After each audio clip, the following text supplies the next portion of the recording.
The interval turned the Orpheum into a polite bazaar, silk and black cloth eddying toward the crush bar and mirrored promenade. Glasses chimed, laughter, like a trained chorus, kept its place. Alleyn let the tide carry him to a gilt sconce and watched the eddies form and break. Felix Arden reappeared, triumphant with 2 coupés. "You're looking professionally amused," he said. "One would think you discovered fingerprints on the champagne." "Only the usual," Alleyn replied. "A smear of vanity here, a thumb's worth of hope there." Lady Honoria drifted past on the arm of an elderly peer, permanently astonished by his own decorations. Dr. Merrick followed, vigilant without fuss. A footman offered champagne. Merrick's calm hand steered it from her patient to a more expendable debutante. Lady Honoria did not resist, but her glance acknowledged the correction with cool civility. Daphne Lascelles, sprung from the penumbra of her guardian's sleeve, came face to face with Anthony Brooks. Their collision produced apologies, a dropped program, and a blush that traveled from the pianist's collar to the tips of his ears. "I beg your pardon," he said, retrieving the program as if it was sheet music. "I'm afraid I never navigate well off stage." "You play beautifully," Daphne managed, then added with the desperate courage of the shy, "and, well, thank you for the Offenbach." "It is Miss St. Clair who chooses," he said. "I supply the obedience." His eyes, dark and quick, flicked toward the corridor leading to the dressing rooms, though not everyone obeys with the same ease. Basil Tarrant materialized like a draft, cool and faintly censorious. "Brooks," he said without warmth, "you were almost lyrical. Do beware, lyricism is the shortest road to sentimentality." Anthony's mouth tightened. "Yes, sir." Tarrant's smile did not stir the rest of his face. "Lady Honoria," he added, bowing as she approached, "your protégé has contrived a nostalgia more fragrant than true. The public adores being lied to tastefully." "Then you will be perfectly at home," Lady Honoria returned, and for a moment the pearls at her throat seemed to laugh. Alleyn watched the exchange with a mild inward amusement. Tarrant's barbs had the quality of cold steel laid against the wrist to take a pulse, intimate and faintly indecent. He noticed, too, Oliver Quince at the far end of the promenade, checking his watch against the theatre clock as if attempting to force the two into agreement. Oliver's lips moved. One saw the habit of counting. A flower girl in a hired cap bobbed through with dark red roses, stems neatly taped. "For Miss St. Clair." Quince took them and sent them stageward. "Visitors?" he asked a runner. A shake of the head. "Miss St. Clair begs to be excused." "That is new," Felix murmured. "Vivian has always thrived on adoration at close quarters." "Indisposed?" Dr. Merrick asked, not quite idly. "I could not say, madam," Quince replied, materializing to bow with stiff correctness. "We are 5 minutes to beginners." Lady Honoria's fan opened and shut like a judgment. "She must not overtire herself," she said, as if the theatre were one of her committees. "There is tomorrow's press." "There is always tomorrow's press," Tarrant observed. "It writes itself. People insist on declining before it." Daphne had turned again to Anthony. Will there be an encore?" she asked, then looked toward Lady Honoria as if petitioning an authority. "If the lady wishes it," Anthony said, the words dutiful but carrying a pulse of pride. The audience began to drift back, the tide reversing with obedient grace. Alleyn remained a moment longer, watching Quince settle his cuffs like a man preparing to take a tight corner, and the flower girl counting coins into her palm, with a seriousness that mocked extravagance. Somewhere behind the safety curtain, a bell sounded, clear, insistent, inarguable. Felix touched Alleyn's sleeve. "Come, Roderick, the second act demands the illusion of attention." "By all means," he said, and as he moved with the stream toward the darkened house, He had the slight unreasonable impression that the theatre itself had drawn a breath and was holding it, as if waiting to see whether the evening would go on behaving as it ought. Alleyn stood for a moment in the narrow doorway, permitting the silence to settle about the little office like dust. It was a clean room, almost aggressively so, the tidiness that comes of habit rather than vanity.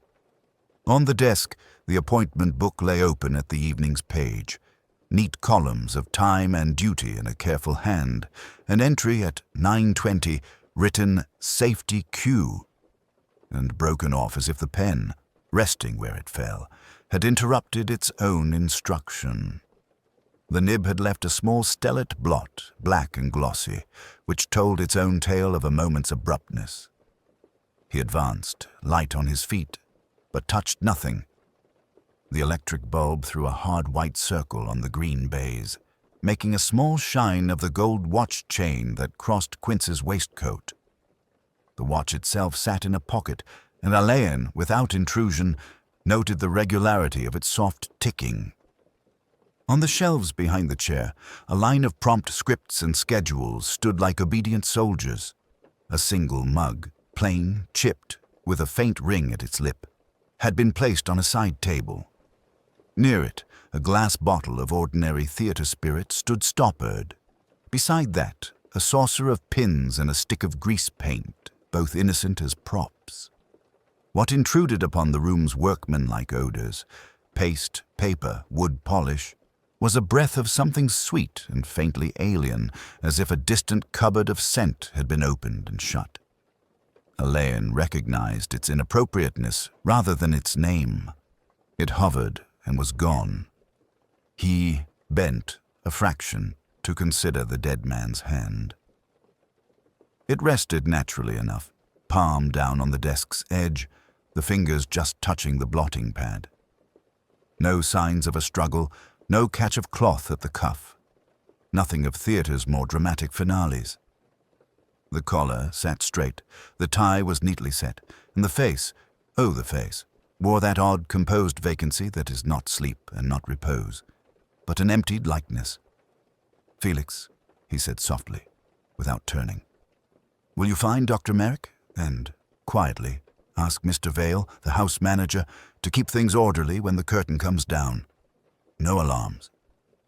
Felix went with a murmured assent, and Anthony Brooks, white and stricken, hovered until Alleyn lifted a hand in a small, reassuring gesture. "Play your encore," he said, and the young man, with the obedience of the newly professional, vanished up the passage. Dr. Merrick arrived swiftly, and it struck Alleyn as peculiarly apt that she appeared without fluster, a neat figure moving with economy. She knelt with practical care by the chair's arm and laid her fingers on the carotid, then the wrist. Her face did not change. "He has been dead," she said, very low. "Not many minutes, perhaps 20, perhaps a shade more." "Thank you," said Alleyn. "You see anything to suggest—" She shook her head. "No trauma. There is a faint odor. Do you—" Her nostrils dilated a fraction. "It could be anything. I wouldn't hazard it." "Quite," said Alleyn. He watched her eyes travel, as his had, over the desk, the mug, the carefully capped bottle.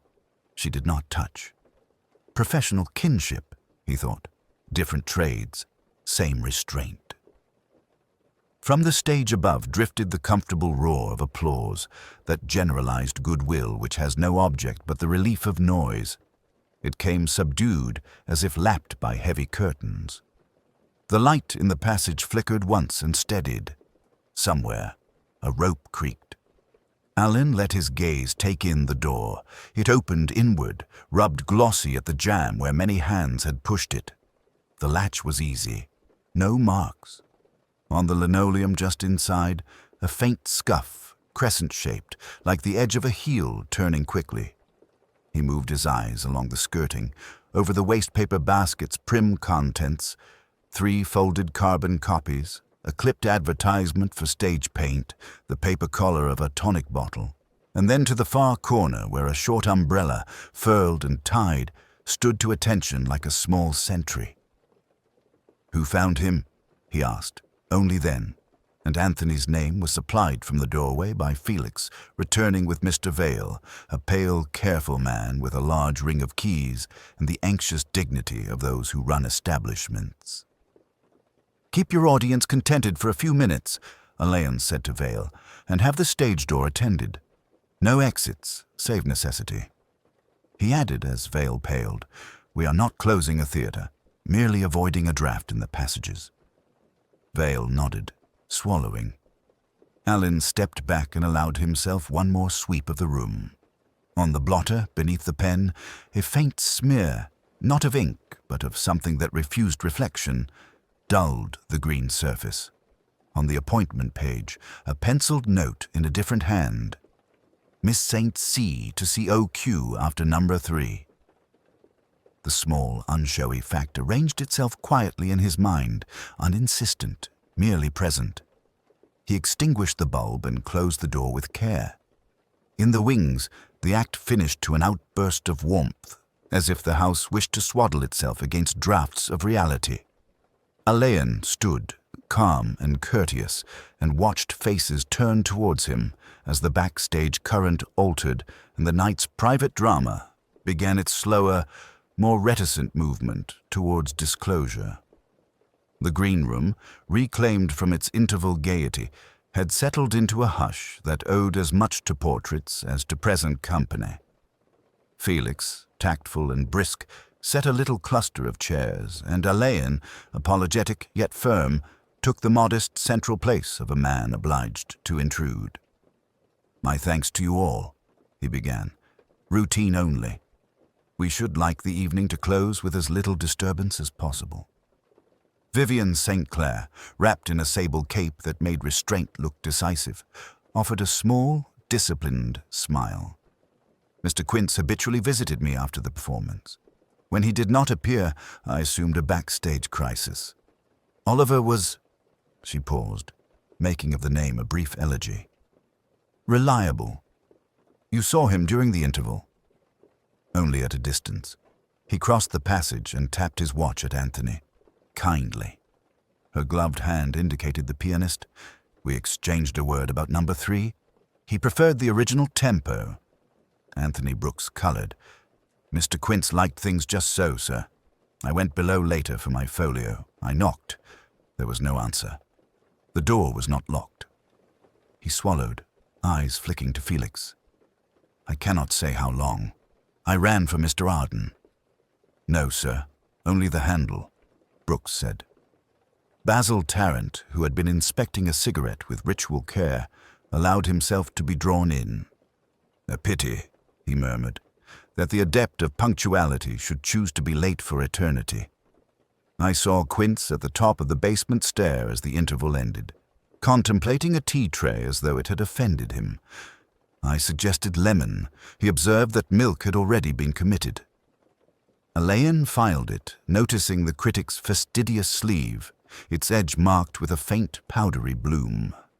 "And you remained above thereafter?" "I drifted, Chief Inspector. I admired Mr. Arden's Piccadilly and endured a philanthropist." Lady Honoria inclined her head to the irony without accepting its barb. "If Mr. Tarrant refers to me, I assure you I am equal to endurance. I did not go below. The air there is most unhealthy. Oliver brought me a list of donors to be acknowledged, and I returned it with corrections." She produced a folded paper. "I keep copies." "Not at all," Alleyn said. "Miss Lascelles." Daphne Lascelles, who had been very still, lifted her eyes as though surfacing. "I remained with Lady Honoria," she said softly. "I spoke with Dr. Merrick about an engagement next week. I saw Mr. Quince only in passing. He never forgot my flowers." Miss Lascelles and I sat in Lady Honoria's box through the interval. Dr. Merrick said, "I was called briefly to the green room. Miss St. Clair felt light-headed, but I did not descend. Mr. Quince seemed, when I saw him, quite himself." Felix added, "Oliver promised me 5 minutes with the safety curtain after number 2. He did not materialize. I assumed he was rescuing a lamp or a chorus girl from impropriety." Alleyn let the pause settle. In the quiet, The theatre resumed its private noises. A distant clank, a ripple of laughter that died at once, the whisk of a broom. "Who arranged Mr. Quince's tea?" "Green room," Felix replied. "Nellie brings it, or the doorkeeper sends a boy." "Tonight?" Alleyn said. Felix's gaze shifted almost imperceptibly toward the door. "Nellie, I believe." "I see," Alleyn said, as if he did not. He rose, offering the smallest of bows that dismissed yet reassured. "No one is to leave without word, but there is no need for anxiety. We shall contrive to make this as little an incident as the circumstances allow." As the company dispersed with practiced civility, Alleyn remained, noting the forgotten glass on the piano and a single sugar grain winking upon the teapot lid. In the corridor, a figure hovered. The dresser, perhaps, or the doorkeeper's boy, holding to the shadow. He had the look of someone who knew a fact and was not quite ready to own it. Alleyn smiled as though asking the time. "You are Nellie?" The figure shifted, cautious. "Nellie, sir. About the tea?" "Quite," said Alleyn gently. "Shall we talk where it is quiet?" Alleyn found the woman in whites, still lingering by the corridor, hands knotted in her apron as though attempting to tie her unease into obedience. She straightened when he approached, her gaze traveling to his face with the frank, appraising look of one who has no time for grandeur but respects competence when she sees it. "Nellie, is it?" he asked. "Yes, sir." A quick bob, neither curtsy nor nod, but something practical that looked like both. "If there's been trouble, I've done as I ought to." "I don't doubt it," Alleyn said gently. "A word in the scullery, if you please. We'll be out of everyone's way." The scullery, with its great urn cooling on the sideboard and an odor of damp and metal, had the reassuring cleanliness of an honest place. A stack of cups, plain white, no pattern, stood like a city seen from a height. Nellie folded her hands and looked at them rather than at him. "Mr. Quince's tea at 9:15, Alleyn said, as if remarking upon the weather. "Earl Grey. Milk. No sugar. Is that correct?" Her head came up, surprised into a small movement. "That's right, sir. Milk first always." Said it cut the bitterness. Didn't like the lemon. Called it a vulgar intrusion once, when Mr. Tarrant was about. We laughed, sir. Well, and her mouth tightened. Some of us did. "Walk me through this evening's arrangement," Alleyn said. "From the moment the bell rang for interval. The bell goes, I bring the urn to the simmer, measure the leaves, scald the pot. I have a little jug of milk covered with a saucer from the icebox, so it don't take on smells. I set his cup and the spoon, the small silver one, the one with the ding in it like a tear. He's fond of that one. I put it on the tray and wait till the stir has died down in the corridor, 'cause it's tight near the stairs." "Who carries the tray down?" "Me, mostly." She hesitated. "Tonight, the doorkeeper's boy, Tom Pegg, says as how he'll run it, seeing me with 2 other trays for the principals. I says no. Mr. Quince likes me to bring his own. He says, he won't mind, Nell. I'll be as quick as you like." And he had his hand on it before I'd finished. I didn't want no quarrel in the passage. So I let him, but... She twisted the apron. "I didn't set out no sugar for Mr. Quince. I noticed later the tongs were shifted." "Later?" "When the tray came back. Mr. Quince never sent it up till the end, and he never sent it back with drink left in the cup." She paused, reconsidering her words. "I mean, hardly ever. Tonight it come back with about a finger in the bottom and the spoon laid neat, like as if someone had done with it who was tidy, but not me. I always set the spoon bowl down. It comes back bowl up. It's silly," she finished, flushing faintly, "but I notice my own little ways." "Silly," Alleyn said. "I should call it valuable." He let a moment pass.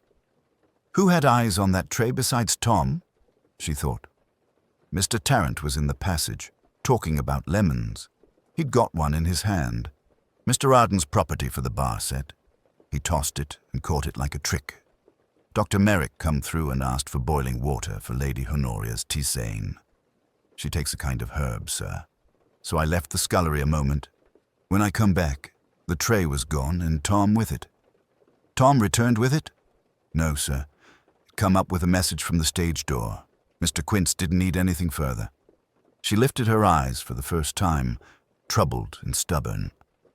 I know what you're asking without you asking. We're a house here, sir. Folks don't go about poisoning each other with milk jugs like it was melodrama. Quite, Alleyn said. Has anything else been different this evening in the small way? Nellie's gaze slid to the stack of cups. He's a man for his own cup, cracked at the handle, little spider line under the glaze. Won't have another if he can help it. Tonight it was upstairs in the green room. Miss St. Clair had it, sir, to keep beside her kettle. She says it's lucky. I gave Mr. Quince the plain one. Alleyn said nothing. The urn ticked as it cooled. At length he asked, Tom Pegg, where might I find him? Front door, if he's not got underfoot. Mr. Pike at the stage door sees everything that comes and goes, she added, with the reluctant helpfulness of a woman whose loyalty is to the work and not to any name above the door. He's a close one, is Mr. Pike. But he knows. Thank you, Nellie. He turned to go and paused. One more thing. When you set the milk, the jug had its saucer over it. Always, sir. And when the tray returned. She frowned, searching memory. The saucer was under, to catch drips. She looked at him quickly. That wasn't my doing. Alleyn left her to her cups and found Tom Pegg near the stage door, one foot on the bottom rail of a stool, a prop newspaper under his elbow. The boy braced at the sight of him with that mixture of defiance and fear that belongs to youth tempted into importance.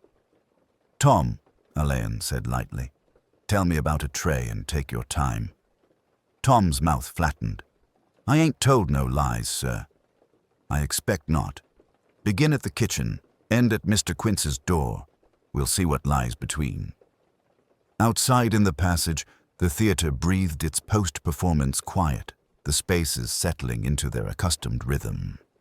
Alleyn, with the peculiar patience of his craft, listened for the tiny offbeat that would betray a hand laid where it ought not to have been. Alleyn found the woman in kitchen whites hovering just beyond the green room threshold, her hands folded within her apron with that peculiar stillness which, in servants, suggests not idleness, but waiting. She lowered her eyes as he approached, yet he sensed the quick intelligence behind their lowered lashes. You brought Mr. Quince his tea this evening? Alleyn asked, as though confirming what all already knew. Yes, sir, she said. Nellie Prout. I see to the trays. Mr. Quince is 9:15 regular. Earl Grey. 2 lumps, milk last. He liked it strong, said it kept his eye to time. You carried it yourself? As usual, sir. Only... She paused, smoothing the apron. Only I put it at the head of the basement stairs instead of on his desk. He'd rung up to say he was on his rounds and would take it on his way back. There were people everywhere in the corridor, what with flowers and compliments, so I stepped aside, set the tray on the little table by the stairs, and went along to fetch a hot kettle for Miss St. Clair's dresser. You left it unattended. Just a tick, sir. Mr. Gower, the dresser, asked for fresh hot. His kettle's temperamental. I came back inside 2 minutes. The tray was as I left it, only the cup had been shifted to the right. Mr. Quince preferred it left. I thought nothing. Just politeness. Sometimes a gentleman takes his own cup so's not to trouble. Who was in the corridor? Nellie considered. Mr. Brooks with sheet music. Mr. Tarrant, the critic, came through, made a remark about noise. Mr. Gower, as I said.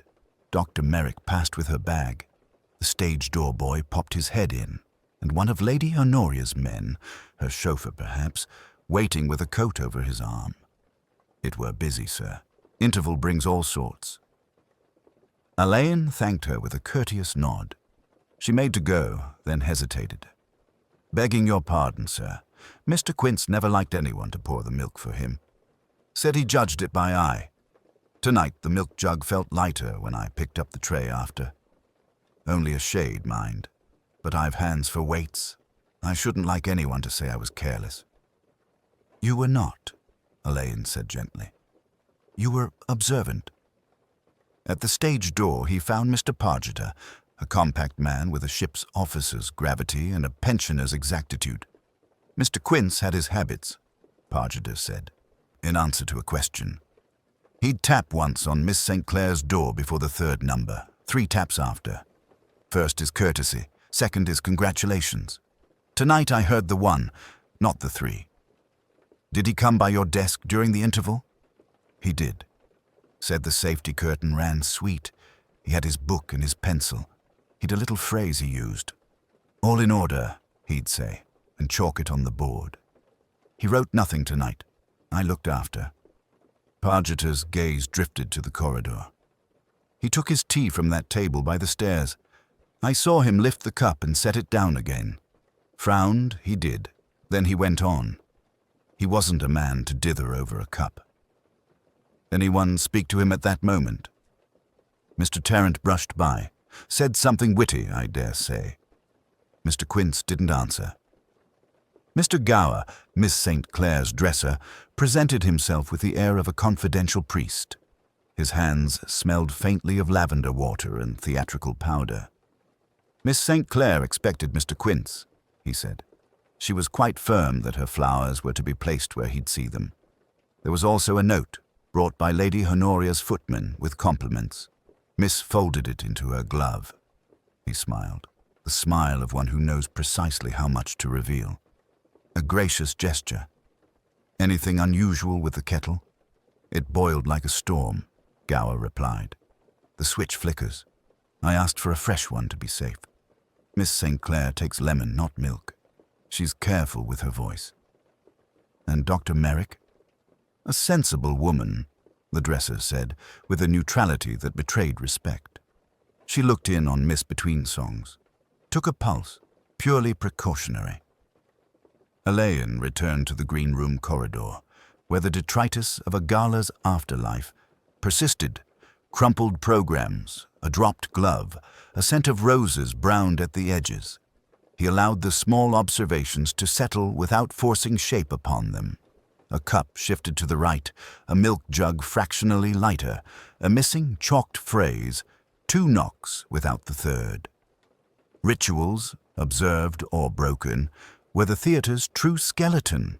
In such houses one lived by sequence. He would look in the kitchen presently, at the milk, the sugar tongs, the teapot's spout, and he would ask Pargeter to show him the board where Quince wrote, "All in order." In places where everything ran by habit, departure from habit had the eloquence of a confession. Alleyn returned to the basement office when the green room had emptied itself of anxious silhouettes and the theatre had subsided into that particular quiet which follows applause like a curtain of velvet. The familiar objects received him with their mute composure. The desk, the appointment book halted in mid-word, the single cup and saucer stationed with soldierly rectitude at the right-hand edge. The stillness made courtesy of its own kind. Even the electric bulb seemed to lower its voice. He stood very still and let the room announce its habits. Oliver Quince had lived by habit. He would have valued an orderly universe, if only because it could be depended upon to keep time. What, in such a universe, had shifted? Nellie from the kitchen had told him, shy, sturdy, and incurably loyal, that Mr. Quince's tea was always taken at 9:15. Earl Grey with a drop, sir. Just the drop, for colour only. She had not taken it in herself. The doorkeeper's boy had been sent, as he often is of a Tuesday, and Nellie's large hands had folded upon themselves with the resignation of the conscientious poor. The boy, when found, had looked stubbornly at his boots and said he had set the tray by the office door as instructed. It was not, Alleyn thought, untrue, but it was not complete. He drew the cup toward him and bent to the surface. Milk had made a delicate cloud and subsided, leaving that faint rim which betrays the manner of its admittance. Quince, according to both Felix and Nellie, judged colour after pouring. Milk last, sparingly added. Here the film suggested milk first. The tea had struck it, not embraced it. A small thing, so small it would have been invisible to anyone who did not know that Quince measured his world by ritual. The spoon lay on the saucer, its bowl immaculate, handle pointing left. Quince was right-handed. Felix had said so in passing, endorsing it with a small anecdote about precision-set props.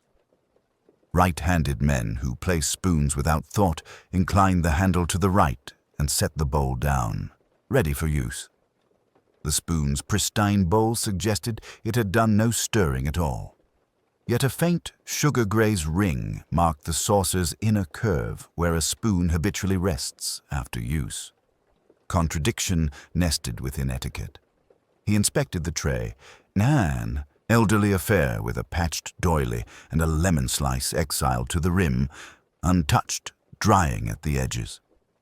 The sugar basin's tongs sat precariously against its lip, a fleck of granule glistening like frost on metal.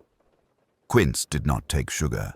That too had been said with the emphasis of those who respect strong tea and stronger principles. On the desk blotter, the dull smear he had noticed earlier yielded itself under the light. Not ink, something chalkier, almost waxen, that caught at the fibers. He pared a fragment with a thumbnail and considered the faint scent that rose, difficult to place beneath the bergamot ghost. Grease paint lived in theatres as inevitably as dust, yet this had not the cheerful vulgarity of rouge. It was cleaner, medicinal by intention rather than art. His eye moved to the door. The key remained in the lock, upright, the brass polished by a fastidious hand. Oliver locked as he left a room, not as he entered it. An old ship captain's reflex perpetuated ashore. To lock from within, he would have turned the key left a fraction. The position here suggested a door recently opened and not relocked. Someone had come in carrying a tray, perhaps, or stepped in upon a courtesy knock that was more ceremony than barrier. He found the safety curtain log hanging on its nail by the lintel like a small scripture. Quince had initialed every check in a thin, disciplined hand, 650, 725, 805. The 935 space reserved for the final inspection was blank. Beside it, on the desk, the aborted safety cue proclaimed the intention. He had begun to write, then turned toward the door, toward the tray. The pen lay where a tidy man would set it during the interval of a short task, not flung down in alarm. He tried, for a moment, to occupy the dead man's mind. A tray at the door. A small annoyance about the milk, perhaps, at odds with the clock's insistence. A sip taken, the spoon unused because sugar was not desired. Then the meticulous return to routine, the log, the round. But something interposed, not terror, not force. A softness, a persuasion. Death, when it chooses elegance, can be terribly polite. Alleyn let the cup rest where he had found it and closed the appointment book as one might shut a patient's eyes. The pattern, still incomplete, had begun to show its weave. A ritual tampered with, a routine interrupted not by violence but by a misapplied courtesy. He would need the boy's route and Nellie's timings mapped against the interval's promenade. He would need to know who, among these courteous people, knew exactly how Oliver Quince liked his tea, and who did not. Above, a door clicked very softly in the corridor, the kind of sound that proposes departure rather than proclaims it. Alleyn glanced upward, attentive to that secondary music which follows murder. The little rearrangements, the careful removals, the notes altered on the staff. The next movement, he felt, was about to begin. By the time the Sai constable from Bow Street had been posted discreetly at the stage door and the last of the patrons' voices had dissolved into the wet shine of the street, the Orpheum subsided into that particular stillness known only to theaters after hours. A hush composed of ropes easing in their pulleys, dust settling from remembered applause, and the patience of scenery waiting for dawn. Alleyn, having concluded his first circuit of quiet interviews below stairs, returned to the stage with the sense that the evening had not finished arranging its surprises. He carried with him certain small facts that had consented to be noticed. Nellie, the kitchen girl, had told him, eyes lowered, hands knotted in her apron, that she had set Mr. Quince's tea at the head of the basement stairs. Same as always, and had been thanked by someone not Mr. Quince. The doorkeeper's boy, Alf, admitted that he had taken the tray down, seeing as Mr. Quince was busy. Both statements were offered with the careful economy of servants who knew the price of words. From the property master, he had learned that Quince disliked the term cage, preferring property room, just as he disliked lemon with milk and any spoon-placed bowl up.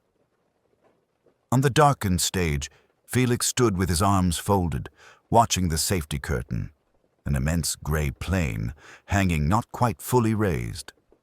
"It dropped half a foot a moment ago," he murmured as Alleyn joined him.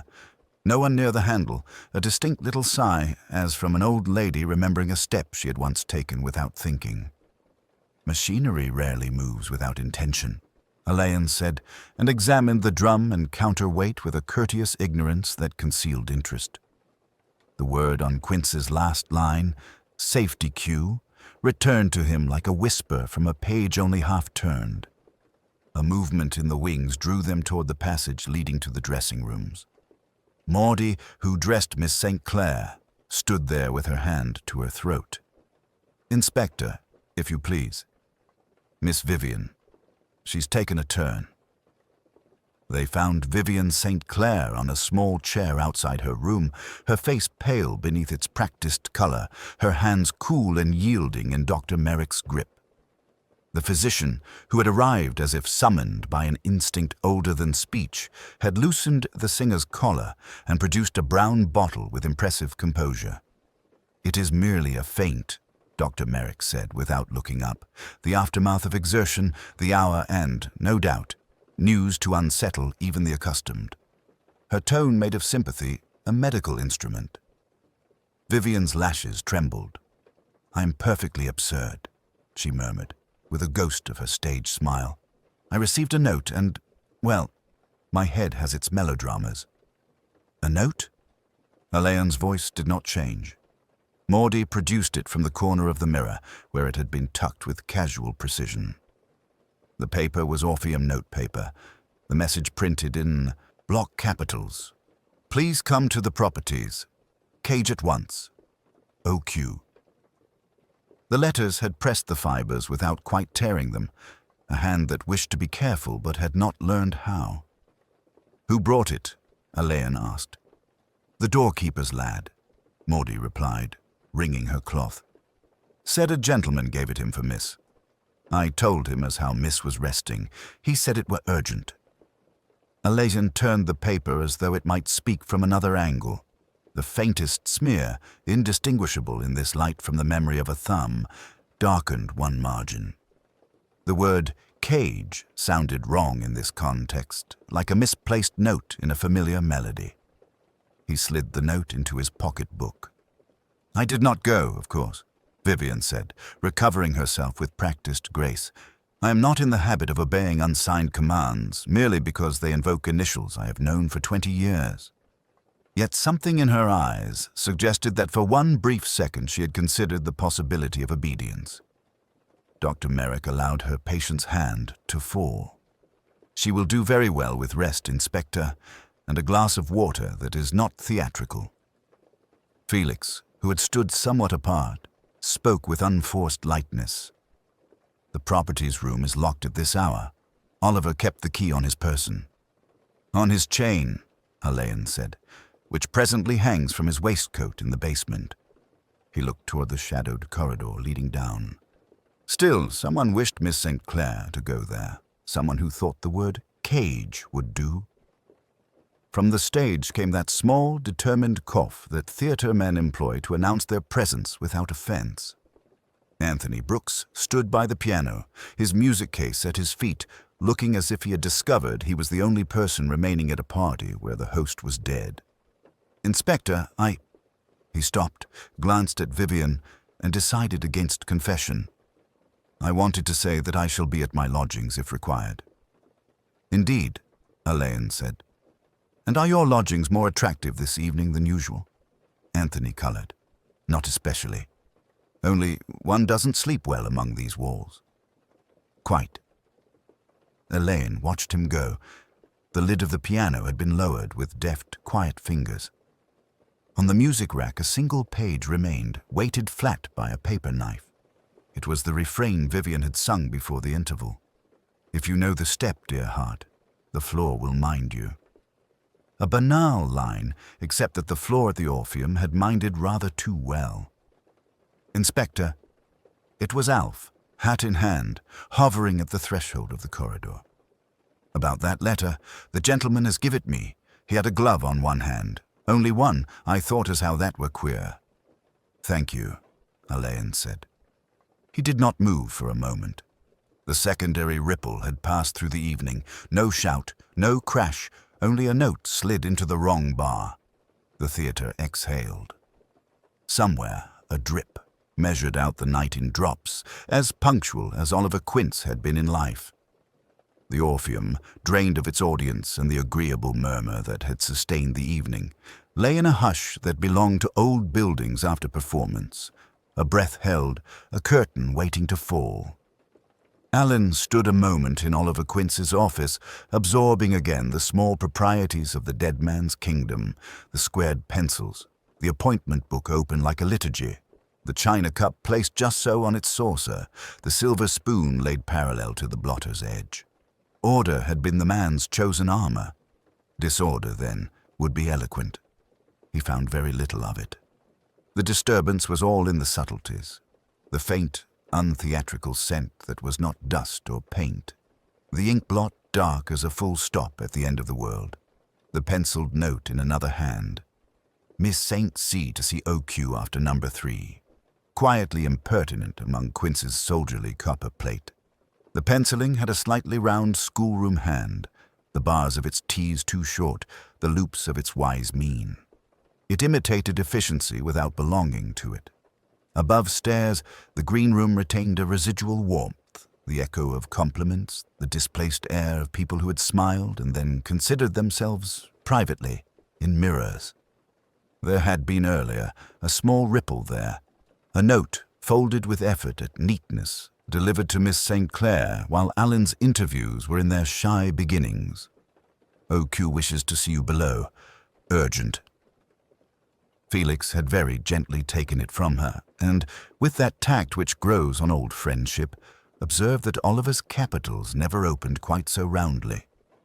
The paper had been returned to the mantel with more care than a mere scrap deserved, and Dr. Merrick, who happened to be standing by, had laid the corner under the weight of a paper knife, as if to prevent impertinence from taking wing. No one had spoken very much. In the corridor behind the green room he had encountered Nellie, the kitchen maid, who carried herself with the defensive briskness of one who knows there are correct answers and would prefer not to furnish the wrong sort. "Yes, sir, she took Mr. Quince his tea most nights." "Yes, sir, milk in the can, sugar in lumps, the tray set ready near the kitchen hatch at 9:15. Tonight?" She had been sent back for another jug. "Too cool," someone said, and had found returning that the doorkeeper's boy had already borne the tray away. "By whose request?" "A lady, sir. Very polite she was. Said as how Mr. Quince shouldn't be kept." The girl's eyes slid toward the carpet and stayed there.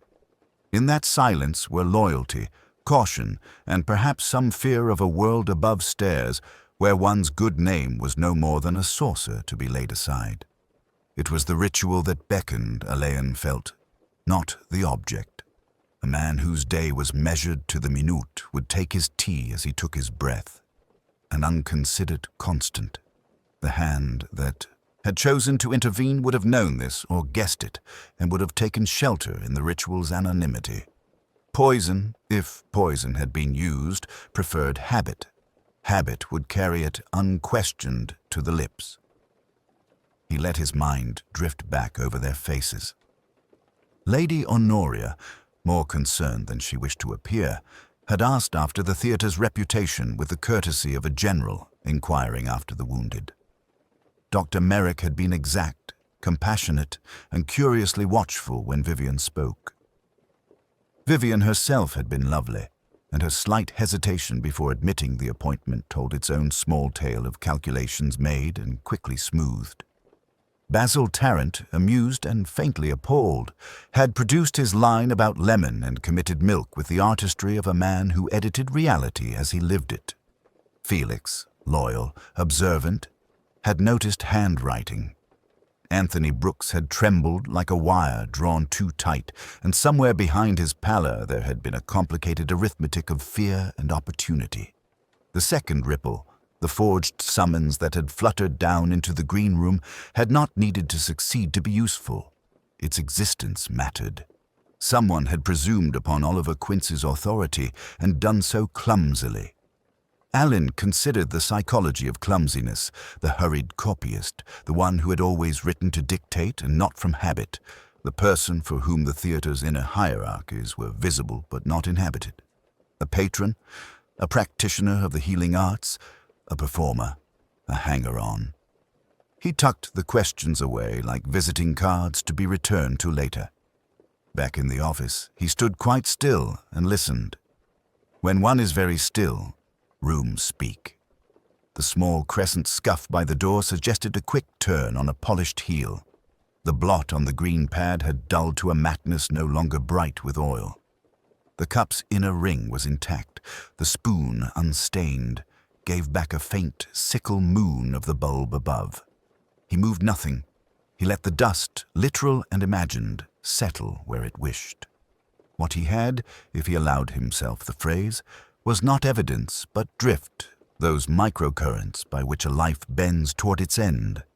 A man of routine, a cup at 9:15, a penciled instruction in another hand, a note that mimicked authority, a servant's silence in the very shape of loyalty.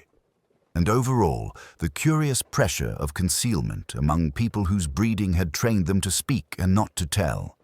He would telegraph the yard for the usual analyses and set a competent man to trace the paper and the pencil. He would not, however, disorder the theatre's delicate balance before morning. Truth here would prefer a drawing-room voice to a constable's shout. He closed the office door with a care that felt like respect and let the passage absorb his retreat. By the time he reached the stage, the house was completely dark save for a single bulb, a ghost light left burning center to placate the small superstitions of old theaters. It cast a penny-colored pool and left the rest to shadow.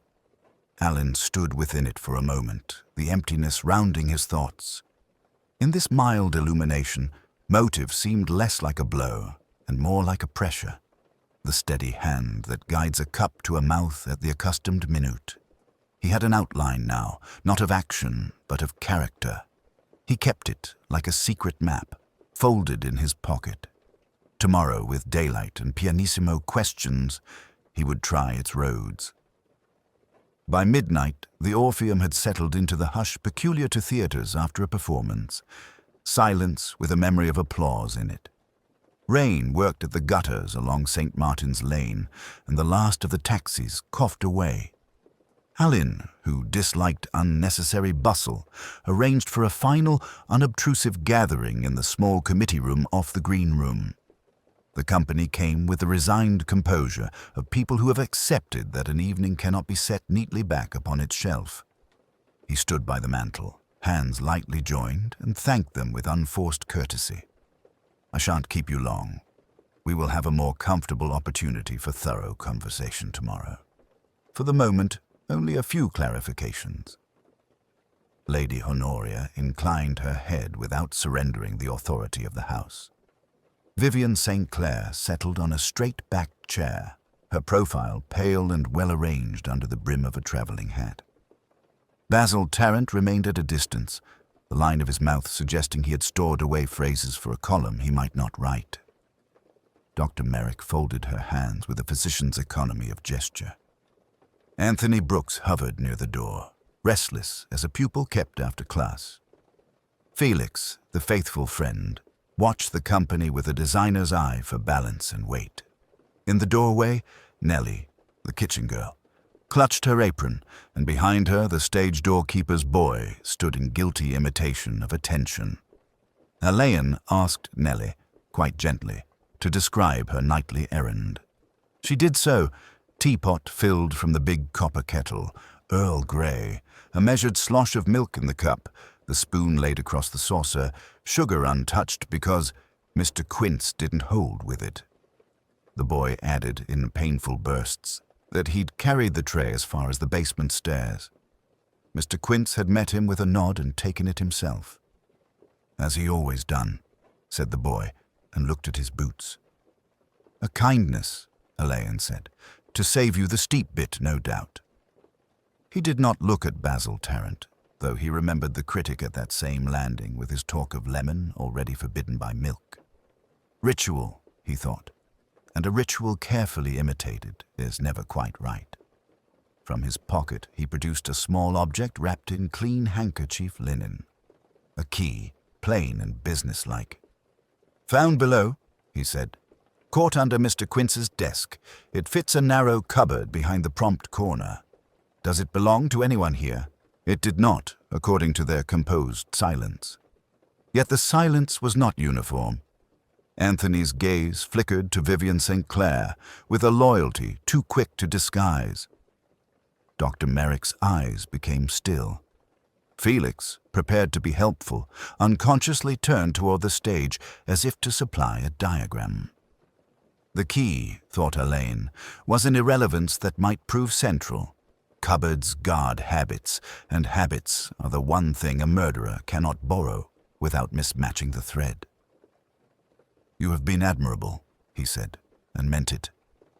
"We shall ask you all, tomorrow at 11, to indulge me in a small reconstruction. Nothing tedious.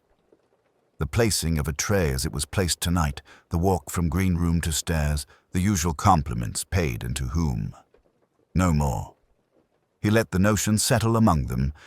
It had the effect he wanted. Composure tested, not shattered. When the group dispersed, he asked, "Doctor, a word, if you please." She closed the door herself, which he noted, and stood by the table, not defensive, but contained. "You observed Mr. Quince's colour," he began, "and suggested a poison. You carry, for Lady Honoria, certain medicaments." "Digitalis," she answered without circumlocution. "Also a mild sedative. Lady Honoria's heart is temperamental at charity functions." Her expression did not change. "My bag was in the green room for perhaps 10 minutes during the interval. I cannot swear I watched it every second. And when you did open it later, a dropper was not seated as I left it. It is a small thing. I may have been mistaken." He inclined his head. "A series of small things, Doctor, are almost always the largest." He did not say what lay unspoken between them, that anyone could handle a physician's bottle, anyone who knew the green-brown bitterness could be masked by bergamot and milk, anyone who understood that Oliver Quince would drink what arrived, because he always did. She said very quietly, "If this touches Lady Honoria—" "I don't think it does," Alleyn returned, and was aware of her relief as a movement merely of the air. "Tomorrow will be dull and instructive, which is the best sort of morning." In the corridor he found Anthony Brooks, as he expected, lingering with the irresolution of those who wish to flee and cannot. "Mr. Brooks," Alleyn said, "you delivered a note tonight. Not your words, another's." Anthony flushed. Yes, sir, only a memorandum. I thought, well, Miss St. Clair asked me to." "Miss St. Clair asked you to write it," Alleyn corrected softly, "but not to phrase it. The wording was not hers." Anthony stared, then looked again too quickly toward the dressing rooms. "I can't say, sir." "No," Alleyn agreed, "not now." He let the young man go. To press would be to bruise the very loyalty that might yet yield truth. Back alone in the stage's grey light, Allen listened to the building breathe. He had the feeling, rare and unwelcome, of the case arranging itself just beyond reach, as if truth had taken its place on a marked spot and waited for its cue. Tomorrow, with chairs set, cups placed, hands moving as they always moved, the small mismatched stitch would show. He sent for the laboratory van in a note that mentioned nothing sensational, locked Quince's office with the plain key, and stepped out into the wet night. The theater behind him kept its counsel. He, for the present, would keep his.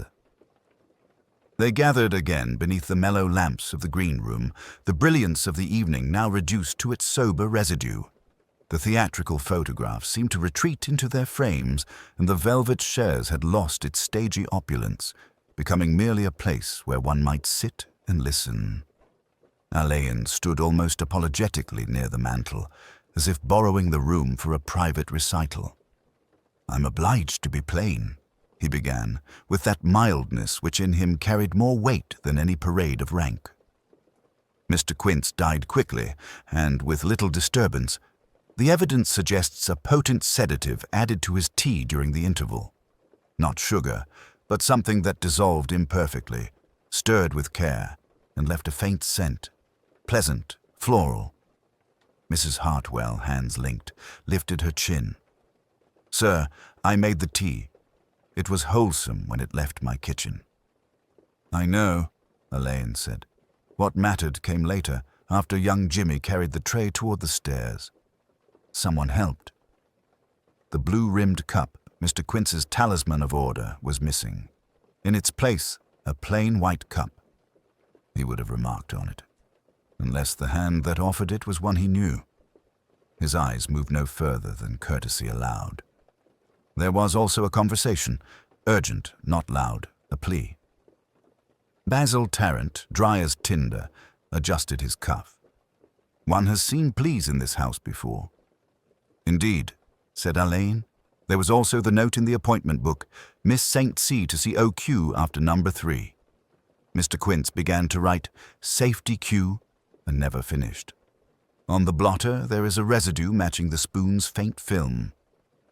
Dr. Merrick, the physician, composed and without flourishes, inclined her head.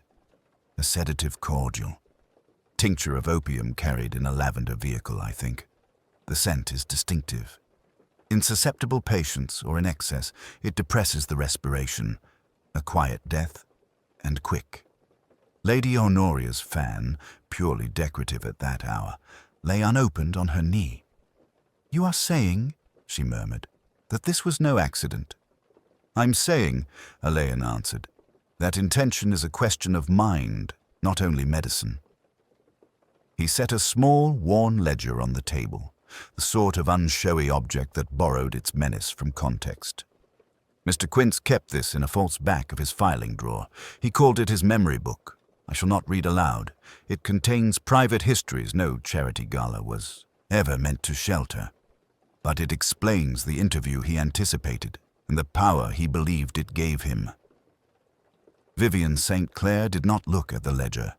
Her hands were folded with the excessive stillness of someone who had expended all possible movement on stage. "He intended to use it," she said, "to prevent a change he feared." There was no theatrical tremor in her voice now, only an earned steadiness. Alleyn bowed, a slight movement that acknowledged the courage required to speak without seeking refuge in art. "You brought with you, Miss St. Clair, a bottle prescribed some months ago. Dr. Merrick warned of caution. You hoped, I think, to delay Mr. Quince, not to kill him. You poured, he drank, and the moment, being ungentle, took its own course. Dr. Merrick's profile darkened by a shade. If that is so, the dose must have been generous." "Such calculations," Alleyn said, "are unforgiving." He let the quiet spread, as if sound itself were indecorous. Then, with the tact of a man who knows the reach of scandal, he added, "The yard will require statements. For tonight I shall accept a written note from each of you as to your movements during the interval. Mrs. Hartwell, no blame attaches to the kitchen. Mr. Tarrant, I cannot instruct your pen, only appeal to its occasional sense of proportion. Lady Honoria, I shall ask for a practical kindness, that the Orpheum's public notice speak of a sudden seizure in Mr. Quince's office. There is, after all, a coroner." Lady Honoria's chin dipped once, a salute to both duty and discretion. It shall be done. Anthony Brooks, who had hovered by the door with the air of a man not yet admitted to his own future, stepped forward. "Inspector, Miss St. Clair, if there is anything—" The sentence dwindled. It had been a brave attempt. "There will be time for kindness," Alleyn said. "Tomorrow will be administrative. Tonight we keep the peace." He closed the ledger, not with finality, but with the care one affords a dangerous instrument. Vivian rose, steady, unspectacularly brave. No one moved to touch her, which in that company felt like a form of tenderness. Alleyn's glance took in each attentive face. In that small circle, the evening's illusion at last surrendered to its truth. "I shall return in the morning," he said. "Until then, the theatre is to remain as it is. The ghost light will suffice." He inclined his head, the bow of a courteous usher to a departing house, and stepped out into the corridor where the boards creaked with a homely candor. Beyond, on the stage, a single lamp burned, and the empty rose received its pallid coin with the patience of the long accustomed. It would be for the morrow to give shape to consequence. Tonight, the truth had merely taken its seat. The rest of the night moved as one moves a fragile vase, with both hands and the understanding that any sudden gesture might end in ruin. Alleyn sent for a discreet police car and asked that it wait in the lane behind the Orpheum, where the brickwork kept its own counsel. Vivian St. Clair, having spoken with a composure that was almost an act of charity, accepted the quiet proprieties of arrest as if they were part of the evening's program. She adjusted her gloves, touched once at her hair, and asked only that a note be sent to her daughter before the morning papers found their appetite. Lady Honoria appeared at the threshold, like a figure painted to scale for the proscenium arch. "Inspector," she said, every syllable a firm thread in a silken rope, "this affair need not be made spectacular. The theatre has given enough to public appetite." "Spectacle is the last thing I should desire," Alleyn replied. "There will be an inquest. The rest may be accomplished with as little attention as the law allows." Her eyes softened, or perhaps the light altered. "Miss St. Clair is an institution, and institutions are hard won in a country that prefers its heroines retired. You will permit me to send Dr. Merrick with her?" Dr. Merrick came with her small black bag and a gravity that made comment unnecessary. She took Vivian's hand briefly, a physician's pulse taken for courage rather than diagnosis. "We shall manage," she said, and in her voice was the unflinching steadiness of tide against shingle. In Oliver Quince's office, the electric bulb burned on, a miniature sun over a system dissolved. From the bottom drawer, locked with the kind of officious key that delights tidy men, Alleyn had lifted the ledger Vivian had called the memory book. It did not gloat. It merely recorded dates, sums, names reduced to initials that were less ambiguous than their author imagined. He closed it and sealed it, not as a moralist, but as a civil servant who understood the power of paper to kill more cleanly than any alkaloid. Basil Tarrant waylaid him on the stairs. "Inspector, the town hums on emptier stories. Have the kindness to tell me whether I write elegy or expose." "You will write what you please, Mr. Tarrant, but you might consider that Mr. Quince has left colleagues who would prefer the comfort of reticence." Tarrant smiled the thin smile of a man who has dined too often on candor. "Reticence, then. It can be sharpened to a point." Mrs. Nellie Hartwell hovered at the stage door, her apron freshly folded as if neatness itself could atone for the night. "Was it the tea, sir?" she asked, and the question was a prayer that she might not be the instrument of a gentleman's demise. "The tea was only the cup," Alleyn said gently. "It was not of your making." She drew herself up a fraction, as if reprieved from a private gallows. "Mr. Quince liked things as they ought to be. I never thought death would be one of them." By the time the car had moved off with its quiet cargo, Vivian seated between Dr. Merrick and a young constable who tried, and failed, to be invisible. Felix Arden had come to stand beside Alleyn on the pavement. The dawn had begun to suggest itself over the roofs in a pale wash, like gesso on canvas.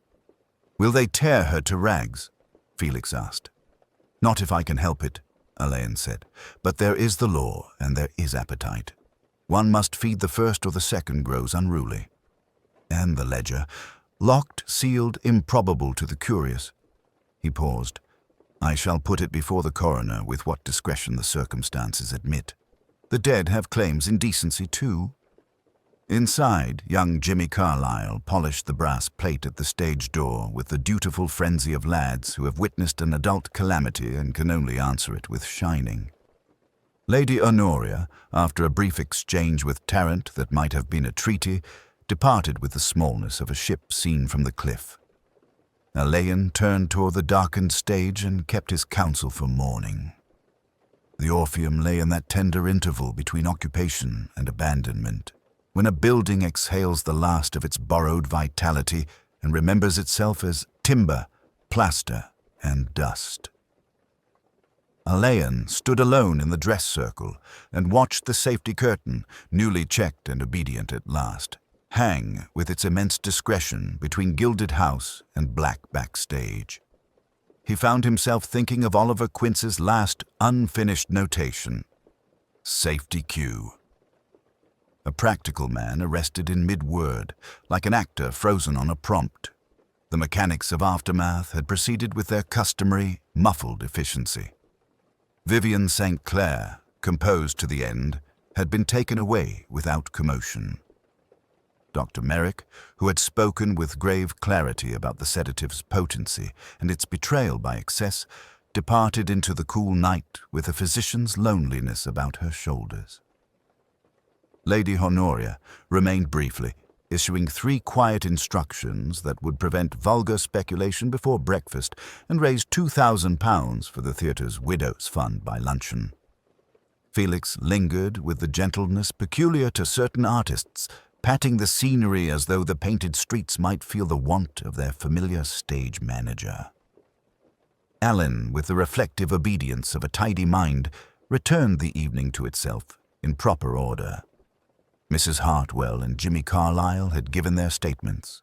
The boy, coaxed away from terror by the simple kindness of being addressed as an adult, remembered not a face but an impression: the faintest scent of gardenia, the cool brush of a gloved hand, and a tiny, oval glint at the wrist where the cuff slipped. "Like a picture on a button, sir." Vivian St. Clair's cameo bracelet had featured in more than one framed photograph along the corridor. It was not needed to corroborate a confession, but Alleyn was a man who filed patterns as others kept scrapbooks, and he placed the recollection there, neatly. The memory book lay sealed with the rest of the exhibits, a flat menace in leather. Its columns, figures, and notations written in that crisp, self-important hand had the air of an accountant of souls. It would have its dreary uses.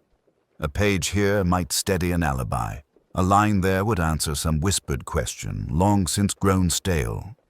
Yet the thing wore a look of self-deception, too. A talisman mistaken for power by a man who had known every entrance and exit, but not, in the end, the limits of his own authority. Vivian's act had not been theatrical in the vulgar sense. No flourish, no poison decanted with malice. A misjudged remedy, chosen in terror, pressed upon a punctilious man who would not be moved by tears, but would drink on schedule. The ritual of a teacup, blue-rimmed, lucky, had been displaced by a plain white intruder, and in that small usurpation lay the whole evening's tragedy. Habit is a kind of faith. Break it, and the gods are tempted. He thought of Anthony Brooks, who had carried away from the foyer not only his youth's anxious devotion, but the knowledge that great voices sometimes crack in private. He thought of Dr. Merrick, whose science had been asked to serve pity and had, despite every careful warning, supplied ruin. He thought of Lady Honoria, marshalling silence as though it were a regiment, silence to shelter a daughter who had been spared long ago the rougher mercies of public judgment. Even Basil Tarrant softened, reporting the performance with a critic's vocabulary but a man's discretion. He wrote about phrasing, attack, and the unexpected luminosity of a voice we thought we knew, and left unremarked the other matter entirely. On his way out, Alleyn paused at the basement turn where the cement was worn to a shallow crescent by 30 seasons of Oliver Quince's punctual foot. The office beyond was locked now, the fountain pen capped, the blotting pad turned leaf. He had asked that the blue-rimmed cup be found. It lay in the scullery, intact, its hairline crack sound as ever. He pictured Quince's tidy glance passing over the wrong cup and registering as a man notes rain on the pavement, a detail accommodated and set aside. One makes allowances for ladies. One keeps one's schedule. One writes safety cue and dies. He stepped into the street where the night had the smoky sweetness of an old city washed and wrung out. London, indifferent and immense, continued as it must. A constable saluted. A cab turned the corner with a modest clatter. Somewhere a milk bar closed upon a final tired laugh. Alleyn drew on his gloves. There was no triumph in it. Detection, like stagecraft, aspired to invisibility. If one did the work properly, the audience applauded the play and forgot the scene hands. He would write his report with the same economy Oliver Quince had envied and overreached, and tomorrow some other dust would settle on some other velvet. Yet as he walked away, he thought, not for the first time, that memory, handled without mercy, is a more certain poison than any draught in a teacup, and that love, mismeasured, may be the spoon that stirs it in.